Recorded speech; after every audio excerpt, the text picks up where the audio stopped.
not very common. Okay.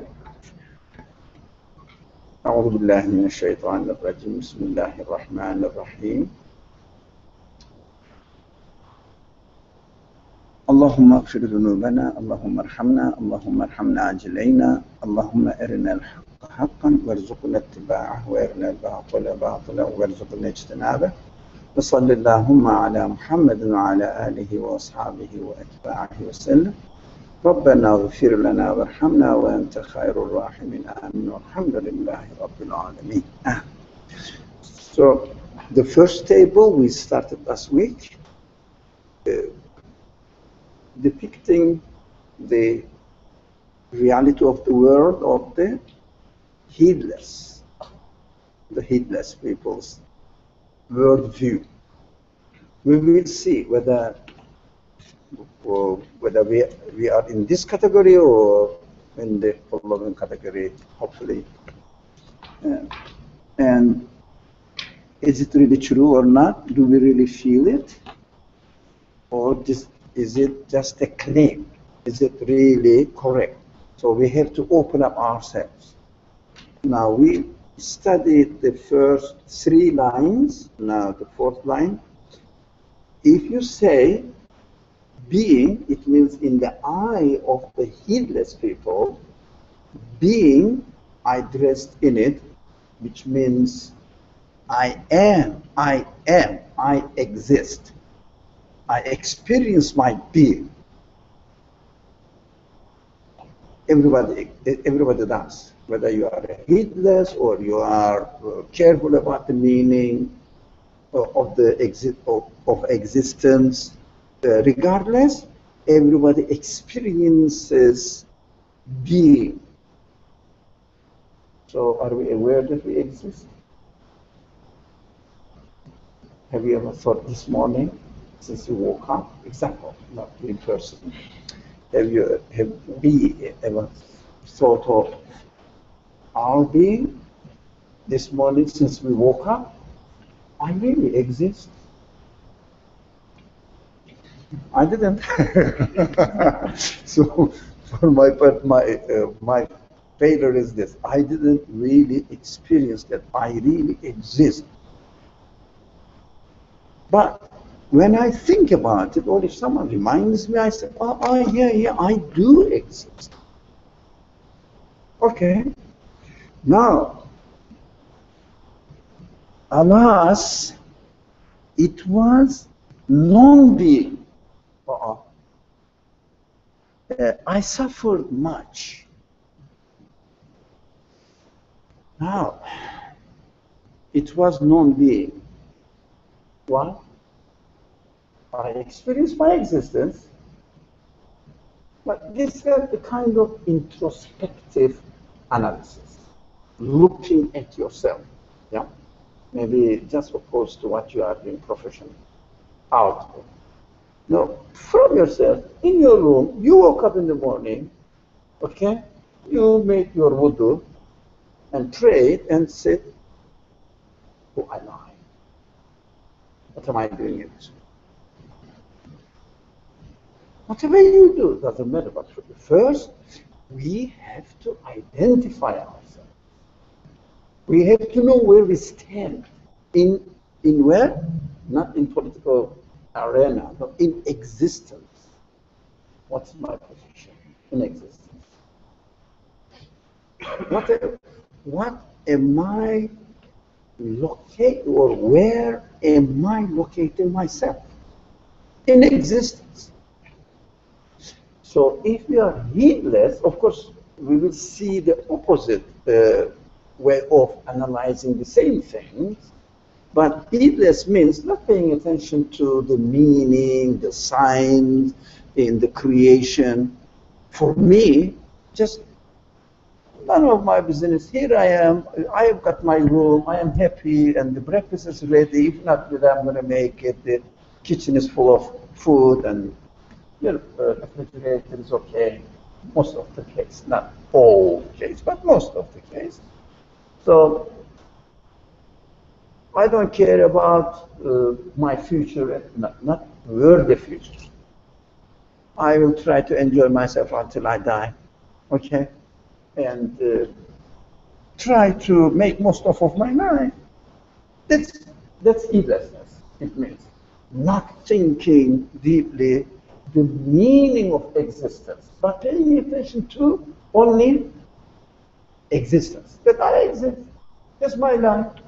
Okay. The person says if you are heedless, it means you don't pay attention to the meaning of existence. What do? You realize that you exist, but immediately adjacent to it, nexus to it, it is, you realize that your existence is in reality non-existence. According to you, not in reality in existence, no. Because if someone is heedless, not paying attention to the meaning of existence, existence is saying, yes, I exist, but it's a transient thing. It's going, and I cannot catch it. I cannot sustain it. So my existence is becomes so fragile, feeble, disappearing, like a bubble.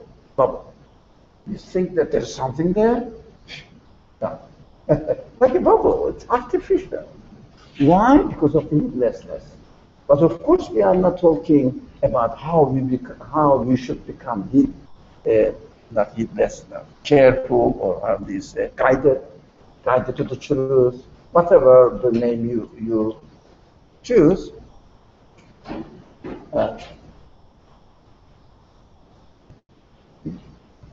When you don't change yourself, your existence becomes non-existent in your eye, in your perception, in your understanding. Do you understand that? Is it really true? Let's assume that, no, I am not heedless. I am not one of the heedless people. Forget that. If I take this attitude, will I experience the same thing as the author says? That's reality. That's what we should exercise, the reality in our existence.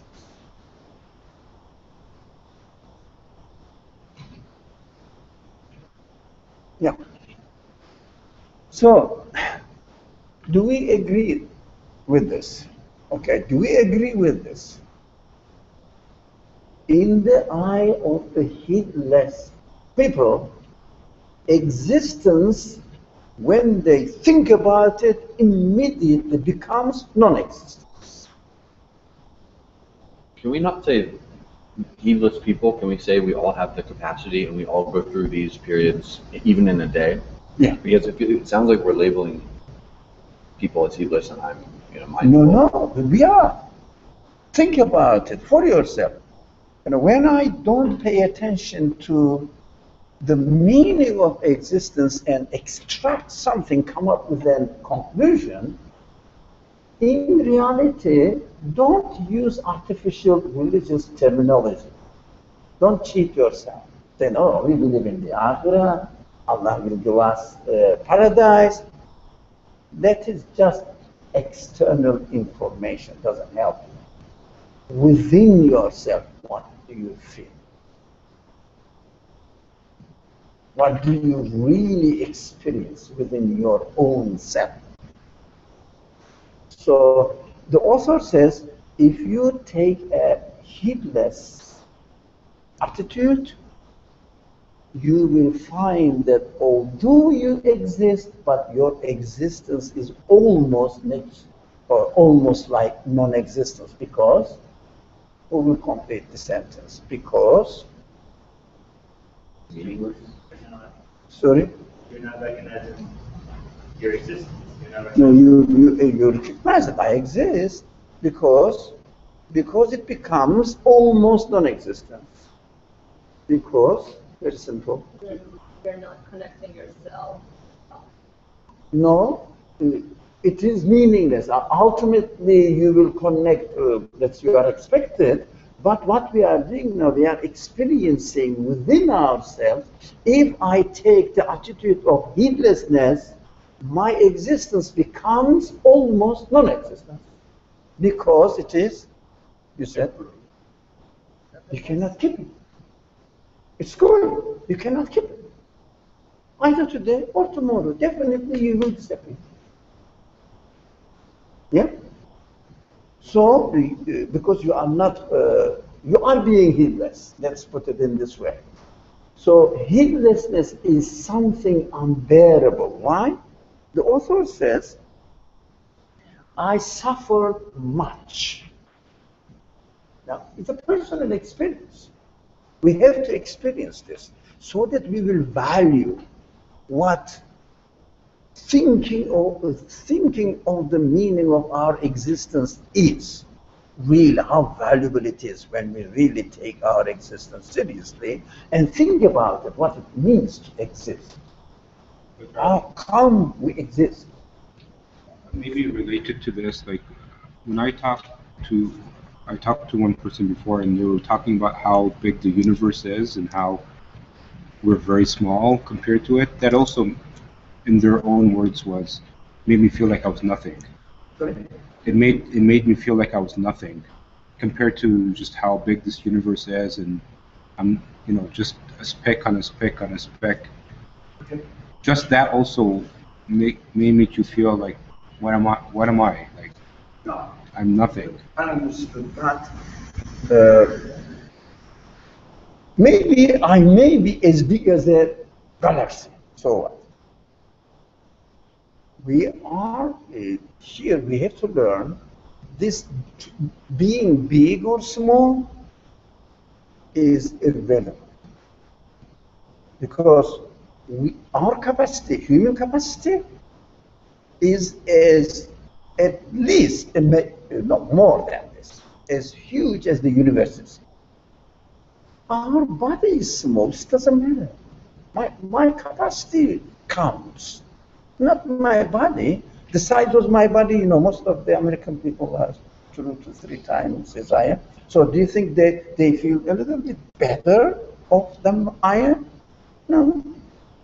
So you may be as big, doesn't matter. The nature of your being is important. The nature of our being is subject to something else, dependent. Our existence is dependent on something else. We cannot get hold of our existence and protect it, sustain it, and make it real for me. That I exist now, and I'm sure. And I will remain in existence. That's human capacity. We want this, but we cannot. So bigness or smallness, the size, limitedness are not the way of thinking. We should be careful.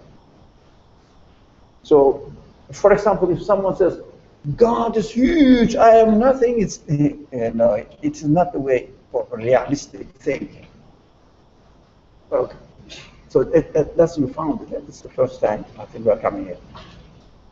Was it difficult to travel by train? I took bus. The bus. So, okay, you may teach her how to get it by bus. He knows the quickest way, I think. Are you coming from Manhattan? Take the exit. Okay, you know it. You can communicate. Do you understand that? Well, if we are heedless, our existence becomes so feeble, fragile, like a bubble. You cannot really trust. It's not substantial, and it hurts you. The author said it hurts you. Why? What? Because if you are heedless, it hurts. Because you want to keep your existence and you cannot. And there is no way to keep it. In the eye of the heedless person. Or from the perspective of heedlessness. Do you get it? If I'm heedless, if I'm heedless, I'm not even going to think about it. So I'm not going to feel hurt, right? Heedless, we said, now we've got to be more careful. Heedless, we said everybody is aware of his or her own existence. But heedless people cannot concentrate on their existence because there is no hope. Instead of, they are aware that we exist. No one said, I don't know whether I exist or not. No one said that. But because there is no solution, if one takes the heedless attitude, what do? They try to run away from their reality. It may be me. If I don't really ascribe my existence to an eternal source through following the signs in existence, okay, then what I do, I try to forget about my existence. You are right then. Try to forget my existence. Not being aware of the fact that they exist, no? Everybody. That's why people keep themselves busy to run away from their reality. Why? Because if the attitude is a heedless attitude, they cannot stand their existence. They means, as Eric said, when I'm not. So it's easy to keep me busy with other things, external things. Run away from my reality. It means maybe, don't misunderstand, maybe keeping yourself with the job, or maybe keeping yourself with religious activity. It's an escapism. No, shouldn't we do? No, we should do, but with the heedless, not with the heedlessness, but with awareness of our reality. So don't say that, no, I was busy. As soon as I woke up this morning, I jumped out of the room, went to the mosque, started cleaning the mosque, serving the community. Excuse me, running away from yourself. So it is not an alternative, but it may be a way of escapism. We have to be careful. First, question yourself. Because it hurts, that's the reality. It hurts if someone cannot secure his existence. It is in human nature, if you like, instinctively ingrained in human nature. Whoever made me with this capacity. When I am heedless, it hurts. That's reality. What are we going to do? To talk about it. Did we get this today? Did you want to say something? Someone? Yeah. Could you elaborate more on how we use ritualism as a form of escapism? Like how? Maybe because you might have heard something to do with religion, and you are more or less mindful of it, but not really aware of the reality of your religion. Yeah, it means mostly the religion is what? A cultural thing. So when the religion is a cultural thing for me, it means we are Muslims or we are Christians or we are Buddhists, whatever. When the religion is a cultural thing for me, it doesn't get into your being, your understanding. It becomes an external socialization activity, or a socialization, means of socialization. Keeping yourself busy, thinking that at least it's not harmful. Yeah. If someone, that will be a big claim. If someone is not sure of his own existence and the meaning of his own existence, he cannot be sure of his religious activities or his religious whatever. No, because he doesn't know what he is, who he is. Just, you know, like being an American. I am an American, I am a Protestant, white, whatever they call it, WASP, yeah? White, Anglo-Saxon, Protestant. That's it. I'm happy with this. And I try to enjoy myself, but this man says, no, no, no, you can't cheat yourself. You may say, I'm a Muslim, but Islam is the best religion. Everyone says his religion is the best, by the way. No one says my religion is secondary to Islam. But anyway, I am happy with it. Yeah? No one says that. Everyone says my religion is the best. So these are external information.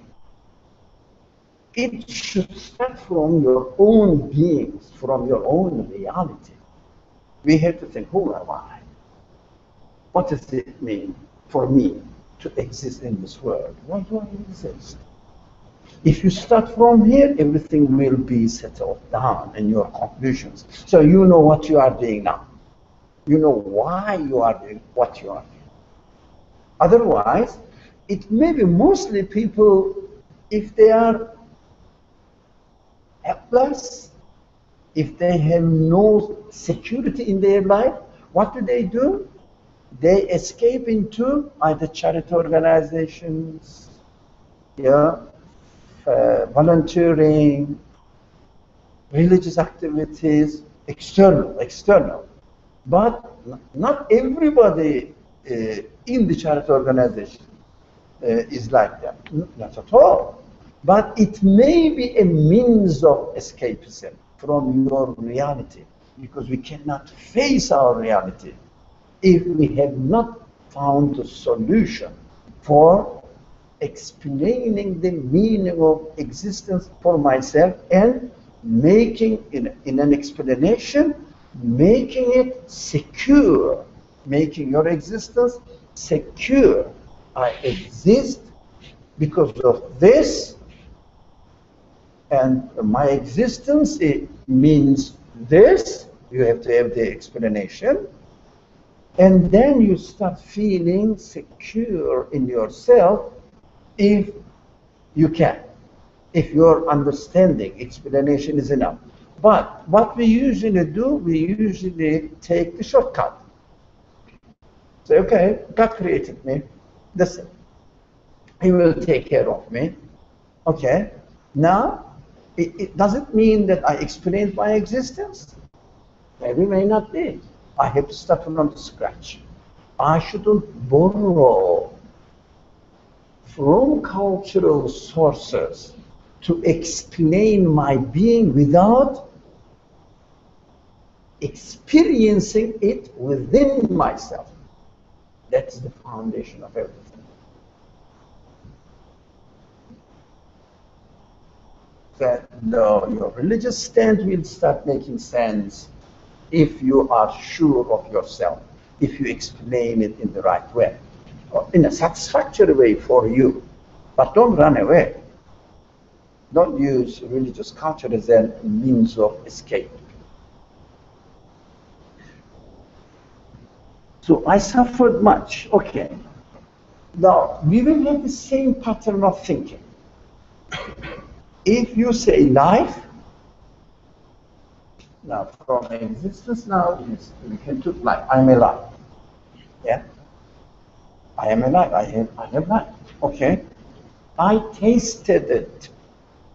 It means if I am sure that I am alive, then I am alive.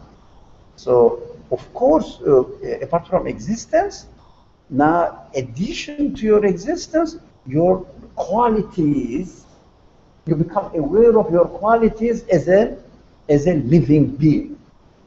Now it means you see, you communicate with the rest of the world, you think, you feel, you have emotional attachments, maybe detachments as well, you know, running away from some things, you don't want to see that, or you may not want to face something and run away from it. It means you turn away from it, etc. So you become, I'm such a being, a living being. So the author says, I tested as a heedless men, they also feel that, oh, we have this kind of qualities. Okay. I saw it was torment upon torment. Why? Because of heedlessness. It means if your existence is the result of random happenings, yeah, accident that happened to be like this, and here I exist, here I am alive, I don't know why, and I don't know how I'm alive. And with the heedlessness means again, not having a substantial answer, satisfactory answer for your inquisition, human inquisition. If you don't have this, you start feeling tormented. Why? Because you have a lot of qualities, enormous qualities which is given to you through your life. Yeah.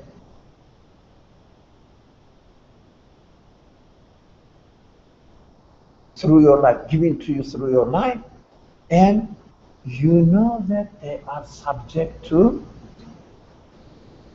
annihilation. You are going to lose them. You are going to lose them.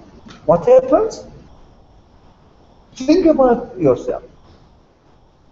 You have $10 million in your pocket, and you are sure that on the other side of the street they will rob you and kill you, or get it from you. Do you have any hope that you have now? Because one day later you will lose it. What happens? It becomes much hurting, more hurting, because you are going to lose a lot. If you say, I have a quarter in my pocket, I have a quarter in my pocket, because I said I must have dropped it. What do you do? It's not here. Oh, okay. Forget it. But if you have $10 million and you drop it, what happens? Yeah, you make hundreds of 9/11 calls, 911. So, if you see everybody in the bank, the nearby branches, if there is a suspect, because you are terrified that you have lost a lot. So, through the life, you realize that you have been given enormous capacity, very precious, all of them. You are ready to give $1 million for one eye, at this, or everything. So, you are going to lose them. What happens? In the eye of the heedless people, we are here accidentally, and we will go away from existence and disappear accidentally again. Because this is how it happens in nature. It is just natural event. So, torment upon torment as a result of heedlessness. Okay. The mind became pure torture. Now,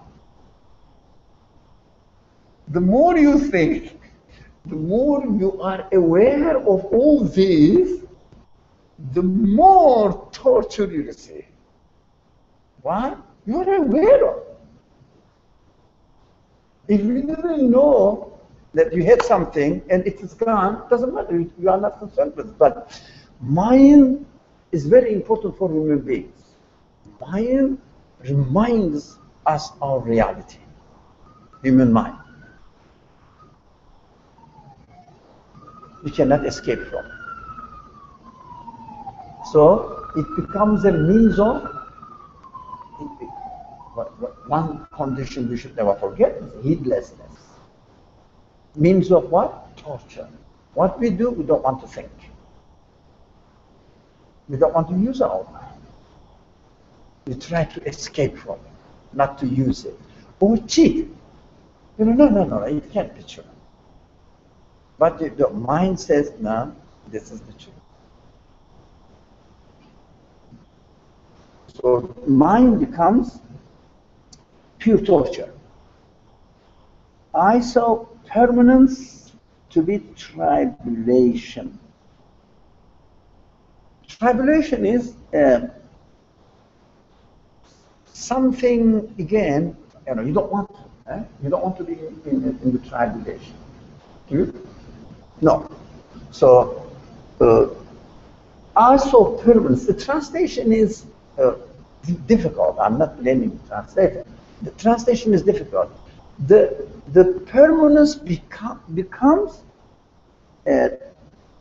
tribulation. Why? Because mind is aware that whatever I have to keep it. It reminds me, but I can't. I cannot guarantee. So this desire for permanence, which is within us, no one teaches you when you are a child. No. You see, try to be as eternal as possible in this world. Your father, your culture, your civilization, your education doesn't teach you. Yeah, they say to be healthy. It's better to watch out for your health, but you have to be permanent. No one teaches that because it's impossible. They don't. And they don't want to remind you that this world is transient. Yeah? What they do, they remind you that if you work 20, 30, 40 years, and afterwards you will be retired and you will be receiving pensions and security. That's gone. And afterwards, after you are retired, what will happen? You will start looking for a house, for a small apartment because you cannot really take care of it anymore. Get a big house. So next to or close to the where? Hospital. So you will be really visiting hospital very frequently.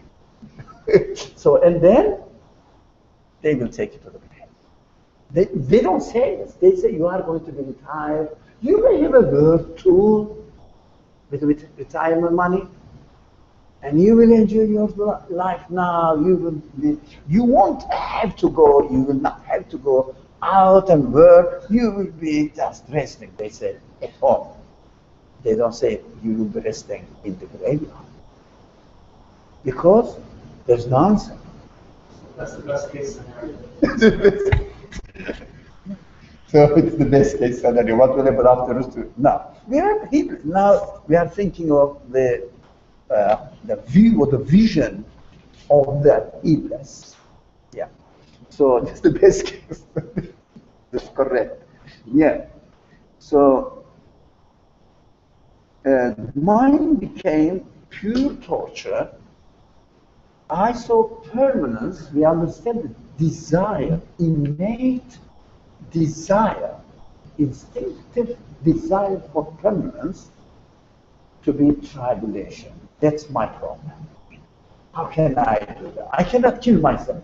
I cannot kill my innate desire for permanence. What they say, of course, we read from the philosophers, some philosophers, not all, they say, no, it is just an imagination. It's not real. There is no permanence. Don't think about it. There is no permanence. But I have the desire for permanence. No, it's just cheating. Well, where did I get it? It is with me. I cannot really get rid of it. I cannot kill within me the desire for permanence. Permanent. I cannot kill. It's with me. Like my hands, like my mind, like my eyes. I cannot kill them. So heedlessness has no answer to it. No answer.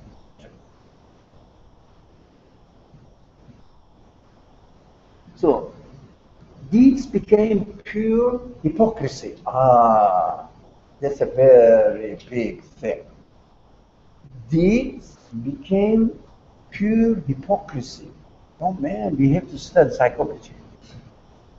Why? Deeds what do you think? You must have some idea about it. Why do you think in the eye of the heedless people, or when we are heedless, our deeds become hypocrisy? Oh God, it's a big thing. I saw hopes to be pure pain. Now, let's deal with the first card. Why do you think deeds become hypocrisy? In your answer, come on, you are clear people, come on. Why do you think the deeds, give me an example. You are doing something. For example, if you volunteer and then, you're serving the community and then you're feeling good at that specific moment. But later on, 2 weeks later, you realize, oh, I need to do something else. Did not sustain me. Yeah. You still have that void within yourself. So this is a void, you said. Yeah. So you realize I've been doing all this, I've been busy, keeping myself busy. Okay, I did this. I did a volunteering job or something, or at breakfast, etc., and it is done. So I did this, so I will die, pass away, and this person I have will die, pass away. Meaningless, because heedlessness means your life is accidental. Your existence is accidental.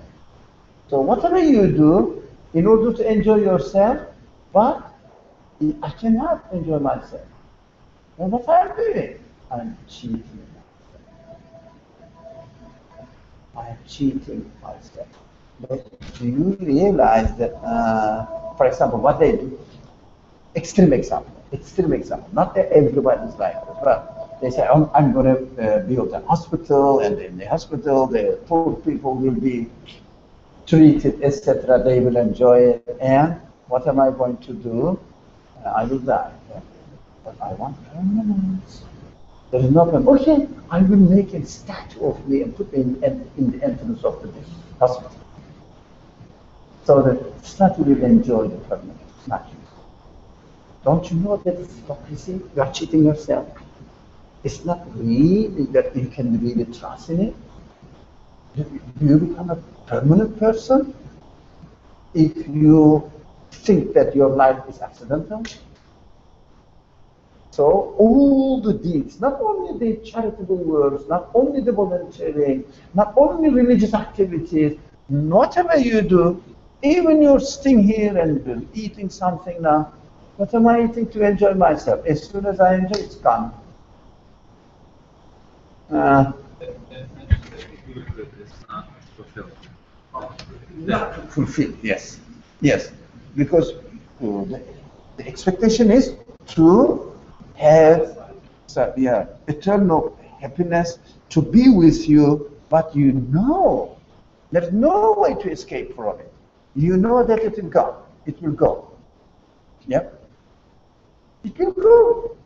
And there's no need to keep it. Because of heedlessness. Never forget. If we are heedless for a moment, that moment our action will be, whatever we do will be hypocrisy. Yeah. Our action will be hypocrisy. Yeah. Is it possible to be heedless without knowing it and thinking that we are not? Without being aware? Yeah. No. If you cannot kill yourself, you are dead. There is no way to escape from yourself. What if we are doing this charity or the good things and we think that we are Even not if just... it's a charity. But Yeah. we don't do charity all the time, but sometimes, yeah. And we feel that we are not just doing it for hypocritical reasons. No, not the same. Now, don't take it for yourself. We said we have to think that when I am a heedless person, but I'm a heedless person now, whatever I do will be a hypocrisy. Will I know that? Do I always know that I'm a heedless person? So, no, when you are in the heedless position, your reality is this. But what we do, we try to neglect it, ignore it, forget about it, and keep ourselves busy, from one word or one action to another, from one reality. That's why if you cannot keep yourself busy with something, what you do, you go to the casino and gamble and get excited. What will happen? That's why? Why? to forget the moment you are living, running away from your moment, your reality. Some people cannot do that. Either what they do, they drink, or they take any intoxicant, drugs or something, not to think of their reality. Because their reality, when they are awake, if someone is in a heedless position, unbearable. That's what we have to understand. It's not human. To be heedless is not human. That's what we have to understand. That's why we are reading this very gloomy picture. Why? To be heedless is not human. Don't contradict yourself. Be yourself. That's why we are talking about it. Not to make us feel guilty or unpleasant or disappointed. Oh, life is horrible. No. Life is not horrible. Life is beautiful. But if you are heedless, not only life, everything is horrible. Meaningless against your human nature, if someone is heedless. So try to wake up and be realistic within yourself. So if someone says, we are trying to enjoy ourselves, doing something, whatever, partying, maybe having a party, enjoying with your friends, etc. So okay, it's nice now, but if someone comes, what's happening? What will happen? You are here, okay, you are now keeping yourself busy. Everybody speaks and the loud music, etc. Keep yourself busy. And then you say, what will happen? We'll finish, and then come. That's how life is. Notice how pessimist the person will be, and definitely, inevitably, pessimist.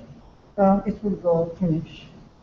So what they do, keep themselves busy with not arranging for another party, for another journey, travel, or holiday, expeditions, for another one, keep themselves busy what?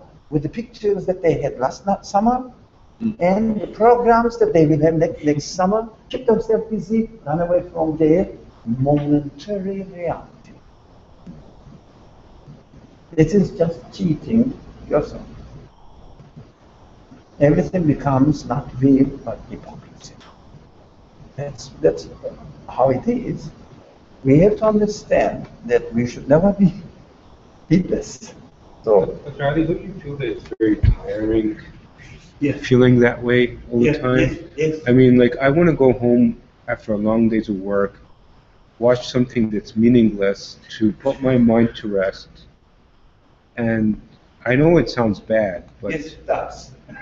but I know when I think about it, when I think about it right now, what you're saying is that it's not about drinking or doing drugs. It's like even watching senseless TV has the same effect. You just want to shut down your brain. Yeah.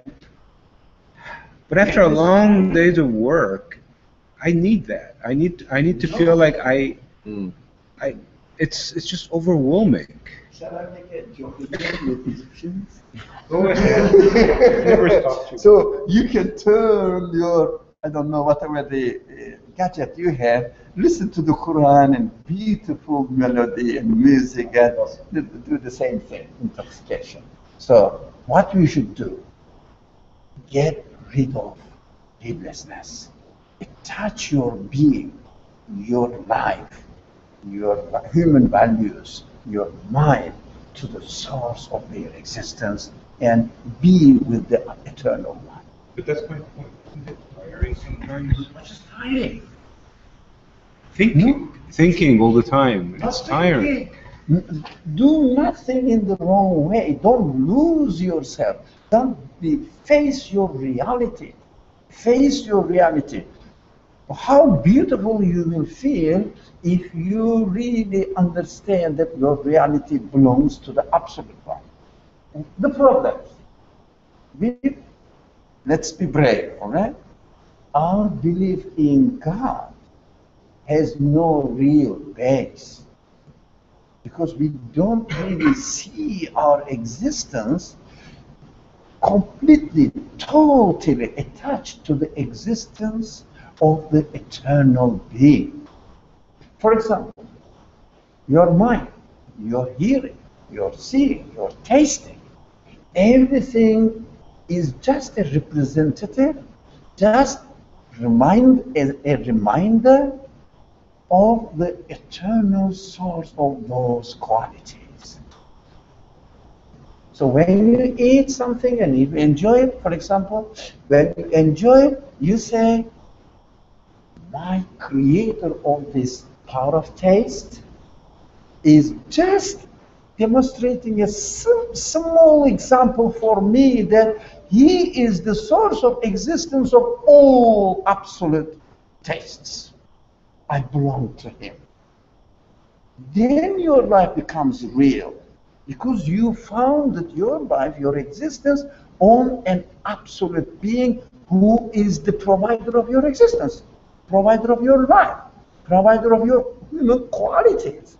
All the expectations we have, or all our aspirations, are from him. He gave us in order to call us to him and identify myself. Subcontinent people, how do they identify their needs? Identify. Yeah, identify yourself. I studied religious identity. Yeah, my subject was PhD subject was how religious identity develops. So I love it. If you identify yourself with the eternal absolute source, that is the way to relax. You don't get time because you are. That's an example. That's a real example, but it's a beautiful example. When you are working, you get tired because your work, not you. If you are not aware of your reality, your work is nothing but hypocrisy. It's tiring. You don't get enjoyment from it. When you come out of the work, you say, I am out of hypocrisy. No, this is not the way of relieving yourself. If you want to relieve yourself, turn your, if you like, heedlessness into awareness. Aware of your reality. Then while you are working is the same, as you are traveling on the train is the same, when you come home, you are the same person, knowing that, being aware that you belong to the eternal source, absolute source. He is always with you, he is your Lord, he is your, there are three qualities that the Quran really says. Malikin Nas, Ilahin Nas, Rabbin Nas. Or it starts with Rabbin Nas. Yeah? You have your Lord, you have your object of worship, it means you belong to him, really. Your existence belongs to the one who is God. That's what Ilah means. Existence belongs to it. So your Lord means everything is provided by the source, Rabb, Lord. How about Malik? He is your own one. So can you imagine? My existence is owned, is the property of the one who gave existence to the whole universe. How great understanding it is. You don't get time. No. Try. Be aware of it. The human qualities, they call it spirit or whatever you call them, soul, names are not important. Human qualities only gets a fresh air, refreshing, from being secure in his existence. So, I am here like a child. When the baby is on the breast of his or her mother, what does it mean? Secure. Yeah?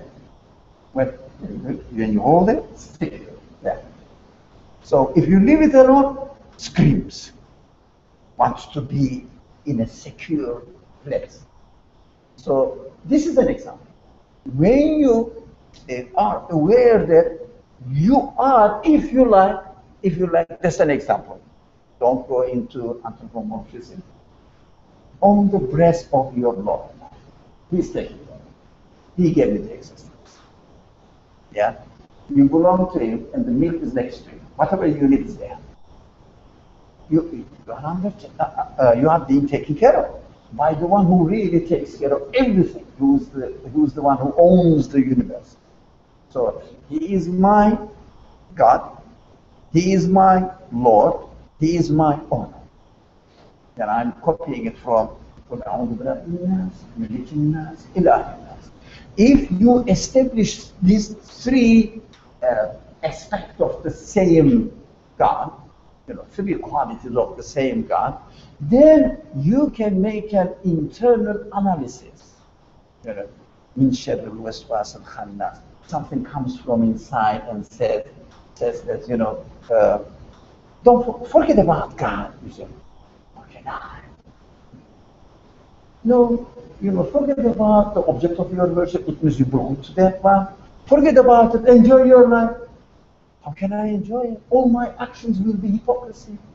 If I leave myself, if I keep myself away from it, if I am not aware of my source of existence, I cannot enjoy anything in my life. You are going to die. This life is transient. Try to enjoy yourself. All these whisperings, alternative explanations becomes non-effective for you.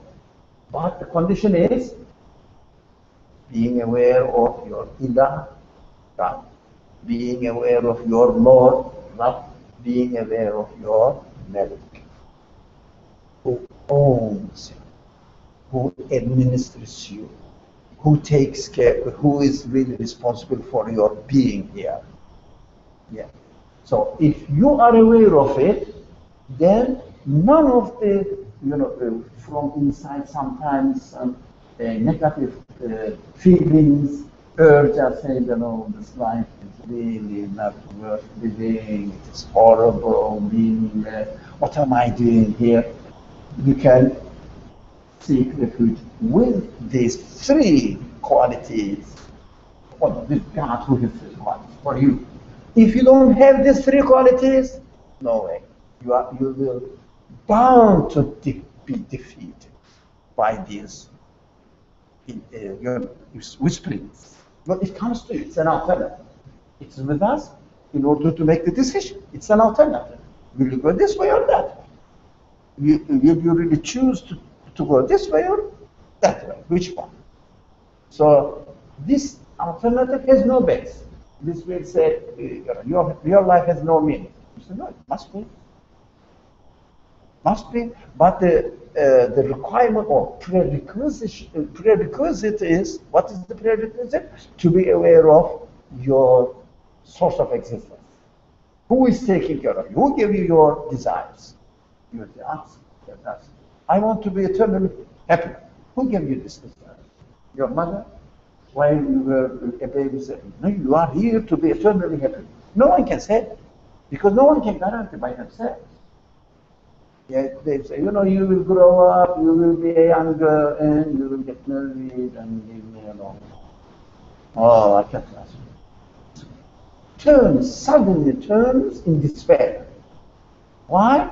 If you are looking for the solution, or for any solution to your expectations within this world is, by its own nature, inevitable nature, transient, and tells you will die. Definitely. This word always tells you will die, you will die, you will die. And you said, I don't want to hear this. Because it is against your nature. So it is a call. So you have this desire, but the word says you will die. What shall I do? What shall I escape from this voice? Can you escape from this voice? No, it is there. The solution is, think about your existence.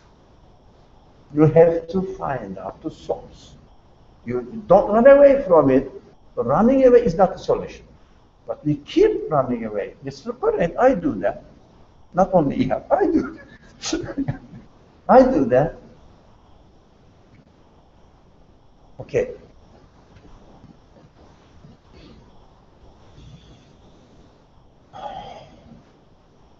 I saw hopes to be pure pain. I saw hopes to be pure pain. Whatever you expect, what's your expectations? And with the mind or understanding or attitude of the heedless person, whatever he is aspiring for is the source of pain. Why? Somebody must say. Why do you think all hopes are the source of pain? Well, we're tying them into permanence. Then if you hope for a good job or a happy family or Whatever, everything. whatever it is, if you do connect it, or if you do say that I want this forever, or I want to be happy forever, and you realize it's impossible, then it's torture, because you say, well, why do I have this desire in the first place? It's impossible. There's no answer. There's no answer. So every hope turns into pain. So if you hope for $1, you feel $1 worth of pain. If you hope that I'm going to get, somebody told you that, look, there is $1 million waiting for you. It's a material thing, but example, that's just an example. So 1 million, and you go that there's nothing. It is stolen. Oh, yeah, it's lost. I lost that. The more we hope, the more pain. That's why heedless, when we are heedless, we want to run away from our reality. When we are heedless. When we are aware of our existence, we want to remain there.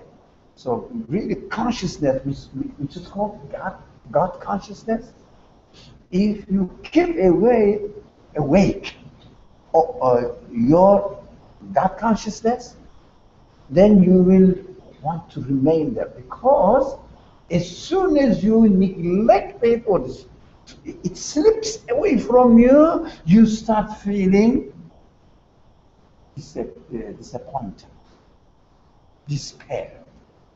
That's what our human beings are. We have to be realistic, not cheat ourselves.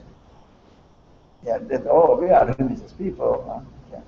So we do religious activities. Okay, Alhamdulillah, God will reward us. But when we are alone, we cannot stay in the house, in the room alone. We cannot be with ourselves, face to face our reality. Why? Because we don't have the answer. So we have to keep ourselves with something else. Never no misunderstand me that we shouldn't do religious activities, we shouldn't do community work, we shouldn't do charity work or volunteering. Not at all. But it's not the solution. We have to understand. It is not. The solution is to get rid of this heedlessness, to be aware of what you are doing in this world. What is the meaning of what is the meaning of your existence in this world, and what is it calling you to? This meaning of existence calls us, draws us to something, makes us, urges us to think. To think. Don't run away. But don't our hopes in a way help us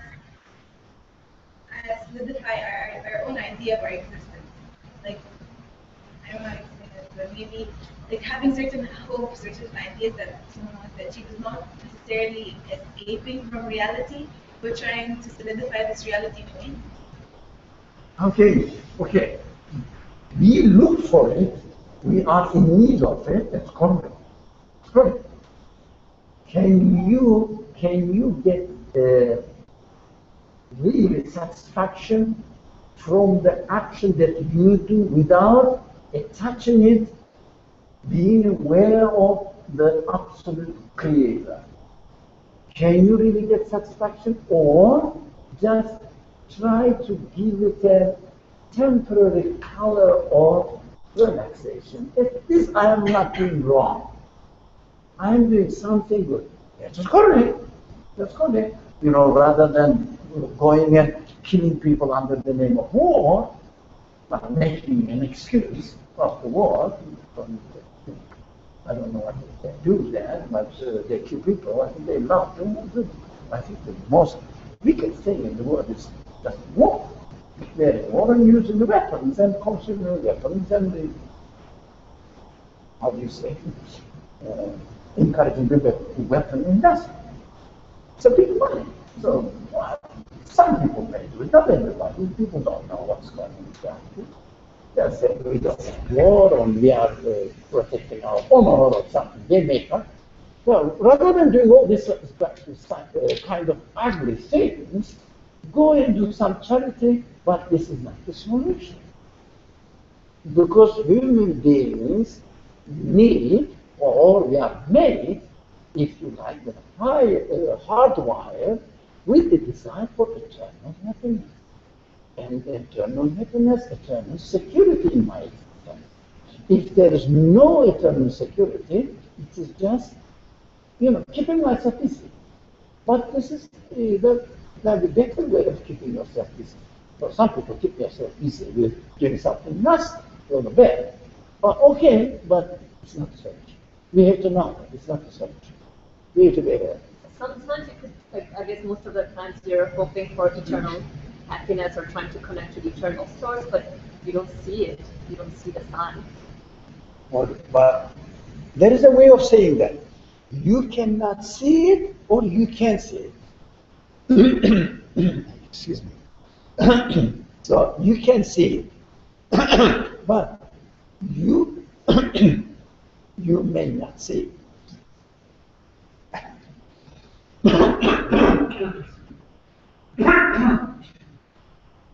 You may not see it. When you don't see it, of course, there is no black and white scenario. Now, that's another thing.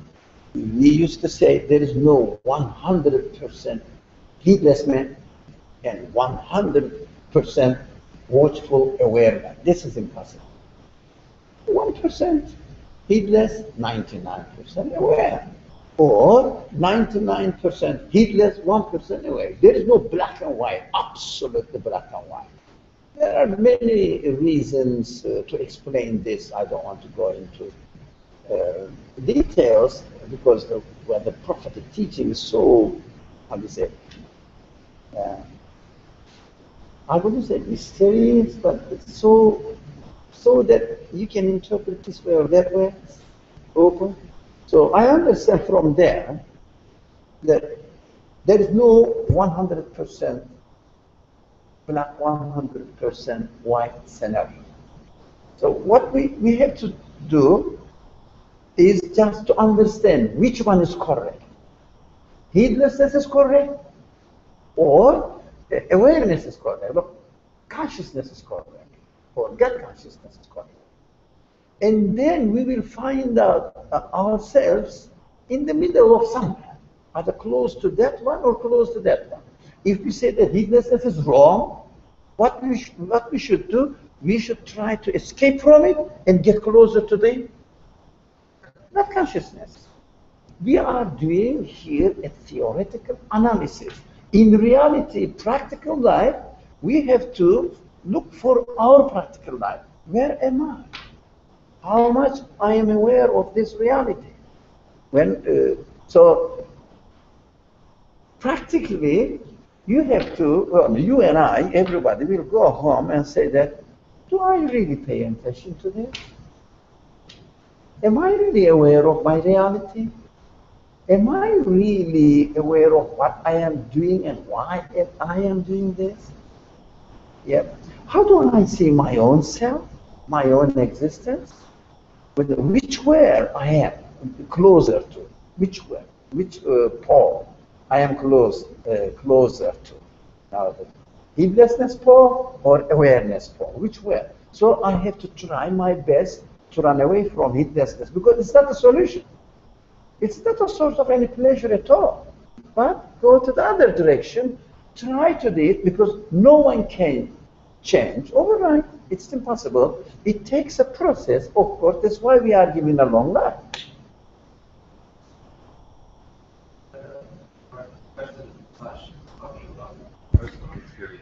yesterday. I was on the train, and I started thinking about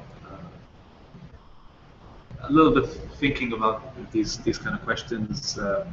You know, how did I get here, for example? And I started just thinking about like my being on this train and being able to like see people around me and seeing and how like crazy it was that I was even there in a way, and just but then I was hit by like a very depressed feeling, melancholy feeling, because everything was just passing, and even though I was really amazed by everything, it was also all slipping away, you know. The second I acknowledged my amazement, it would just slip away. It was very off-putting, like being in that place, very off-putting. So it kind of reminded me of what you were saying, or what he's saying about this. Real life experience. So you were aware of your existence that time, but most of the time you will be not thinking about it. Right, but it wasn't satisfying at all. It was very depressing. Yes. Okay, but now that's the starting point now. Try to discover yourself. All of us. We have to discover ourselves. If I don't see the eternal happiness in my life, it is very depressing. Yeah. So why do you think people fall into, how do you say, depressive position? You know, depression. Why? They don't say it. Not everybody is really brave. Most of the people are not brave. We love escaping. Yeah, escaping from our reality. Because they say, okay, I've got the job, okay, but what will happen? I got married, but what will happen? Yeah, he will get old, I will get old, and he will die, I will die, she will die, whatever. And I got a child, okay, it's lovely now, but I know that he will grow, and I've seen the teenagers, what they are doing towards their parents. Yep. So you say, I've got this money, okay, this money, oh, but what happened afterwards? I will die, and all the money or whatever the property is, I have or I don't have, doesn't matter, will have no meaning for me. And because the belief in the hereafter, eternal life, resurrection, is so essential to our belief in the source of our existence. No, it's directly related. You cannot isolate it. If we don't have that, because of the lack of assurance in our existence.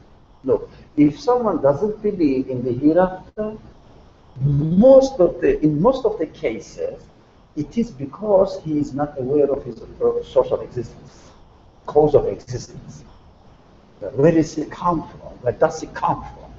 So, because of the lack of this assurance in our existence of the source of our existence, then it becomes this very depressive.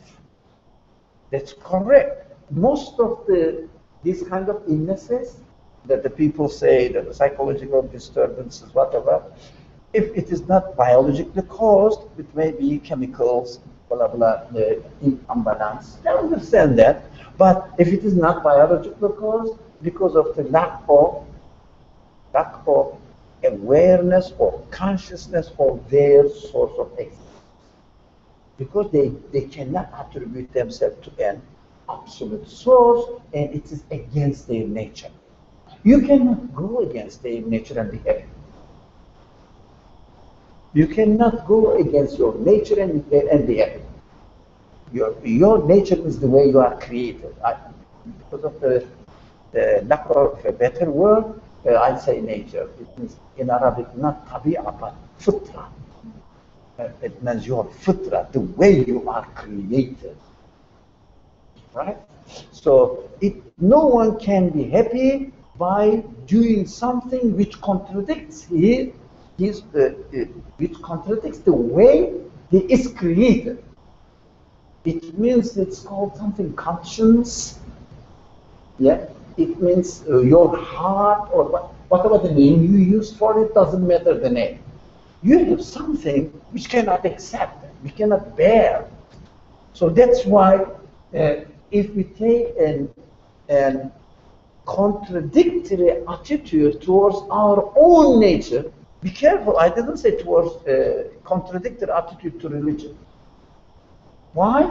Because we have to start from there, from our own nature. Then we will discover that the religion is calling us to come in terms with our nature, fitra. Do you understand? But if we start from religion, forgetting about our nature, we cannot come back to our fitra, but from an external source. Fitra is internal. Religious information is external. Revelation comes from external. Somebody says, I have received a message from your creator. I say, let me listen to you. It's external. But when I understand my own nature, reality of my own nature, I confirm this message and they become one. They unite. It means the revelation and my nature becomes one. They become compatible with each other. They work together, and I am happy within my own existence as well as with the revelation. If it is the revelation, is the real, true revelation which comes from my creator, do you understand? Then I will be in a harmony, in consonance with the revelation and my nature. That's why we have to start from our nature. Even you can listen to the revelation, you have to listen to the revelation as an, but don't misunderstand, as an external source to you. Listen to it and try to apply it within your own nature and see the conformability. Is it right? Conformability. But is my pronunciation correct? Conformability. Sorry? Yes. Yes. Okay. Conformability within your nature and the religion. That now religion becomes what? Not external anymore. But usually what we do, we start from religion, outside, and try to imitate it. When you try to imitate it, it doesn't help. That's why in religion they say we are created. We have a creator. Look, they say we have a creator outside. Do you notice that? Outside. So, since I believe in religion, but I am not still satisfied within my own self, and I don't really feel relaxed. I feel tension.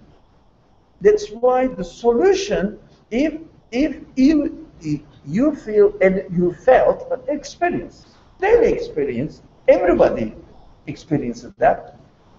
Depressed, it means the prior to this event, which is common case, not only unique to you, everybody. But it's good that we are aware of it, that you can look for a solution. Now, it's bad for me, I'm not aware of it. If I am not aware of it, I would not look for a solution. Prior to this event, if you established your existence on a firm, confirmed, secure base, then as soon as the question comes to you, with the language of the Quran, waswas, whispers to you, you say, but I belong to the Absolute One, who gave me my existence. He will take care of me. He took care of me. I always say this. If someone remembers his birth, not the day of birth, no. I was nothing, I was given existence. Eh? I cannot think of this any way for this person to deny the resurrection. You got nothing. You are given existence. The one who has given you existence will not forget you, because it doesn't seem to be a forgetful guy, the one who gave me existence. Who gave me existence? Who endowed me with such an enormous capacity that as wide as the universe, even further than the universe. The universe is going to be destroyed. Universe is limited. My expectations recognize no limitations. My capacity is larger than the universe. He is my creator. He is not a joke. He is my creator. He is not a state today, and even it may be an empire, and a couple of centuries later it will be doomed to collapse. No, it is eternal. So it needs previous or prior experience, preparations. That's what we are doing. Inshallah, God willing. You can play the golf? No, you can go really.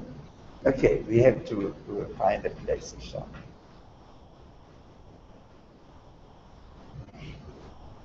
Okay, deeds, the last line we studied, or couplet we studied, deeds became pure hypocrisy. I saw hopes to be pure pain. Oh God. I don't know why do we torture ourselves? Huh? By being heedless, we torture ourselves. Why do we do that? You know, God will say, what's wrong with you? Why don't you hear? Use it, question it, investigate it. Don't run away from it. Don't be lazy. You can find. Inshallah, we can carry on forward.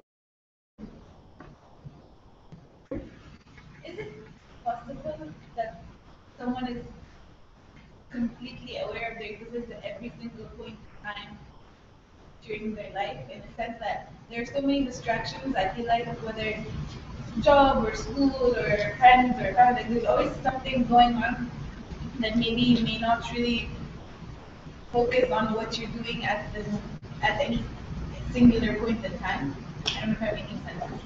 So to remember, but remember we said there is no black and white case in reality, but you know, light gray, dark gray, this kind of thing. So it is not possible, but we have to prepare ourselves.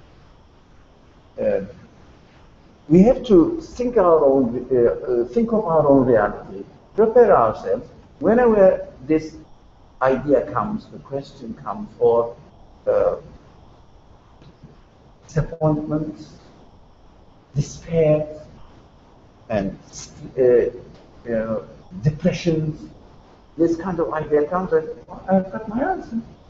So we can really challenge, but that is why we have to, if you like, arm ourselves, or with this preparation of God consciousness. You know, this personal training is not like learning religious things. Religious things are external. Okay, you do this, you do that, and if you do this, you will be given this. But these are promises.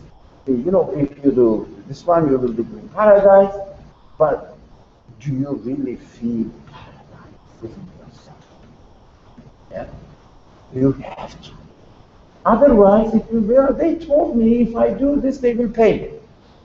But external, they told me if I do this, they will pay me. Somebody else will pay me. But they're all external. We have to make, if you like, in general, religion, in particular, belief, confirmation, my own focus. It is within myself. That's why the internal training, by thinking, using our human qualities, are absolutely necessary. So without internal training, you cannot be practicing religion and benefiting from it. But externally, you find a kind of, breathing. At least they say, oh, I hope it is true. I hope it is true, so that I will be fail in the hereafter.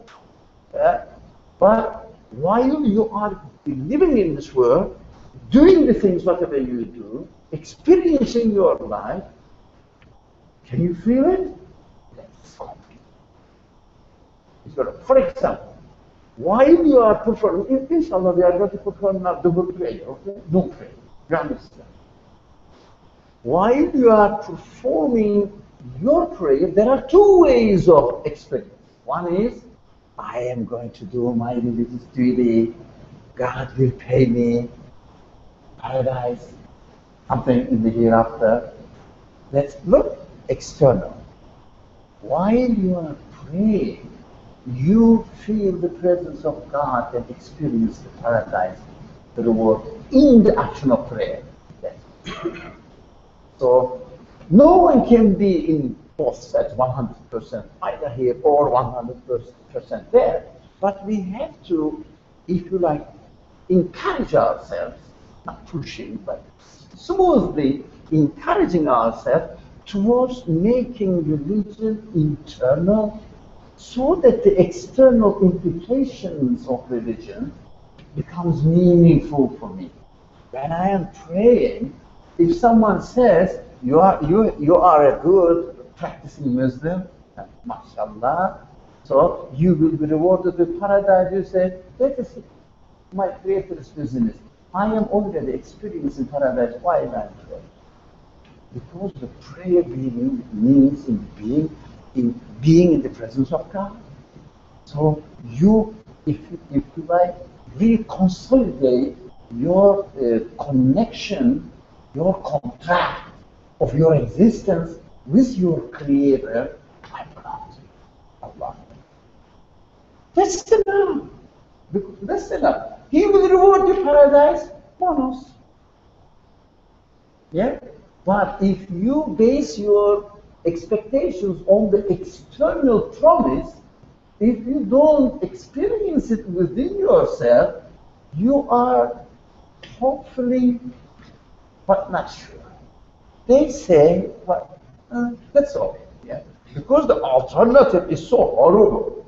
Because I'm going to die and pass away, and everything I did in this world will become meaningless, totally disaster. So you cannot stand it.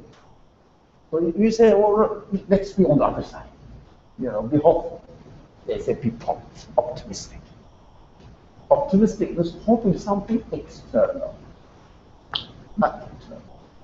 Internal person, not optimist. He's there. He's already there. He's not hoping that somebody will give you something. He's just experiencing it. That's why internal training or internalizing our belief is essential. If we don't do it, we cheat ourselves. We will lose. So inshallah we won't. So inshallah next week we will carry on. Most probably we will have a meeting here next week, but afterwards somebody will send me an email and make sure whether we are going to continue here or in somewhere else.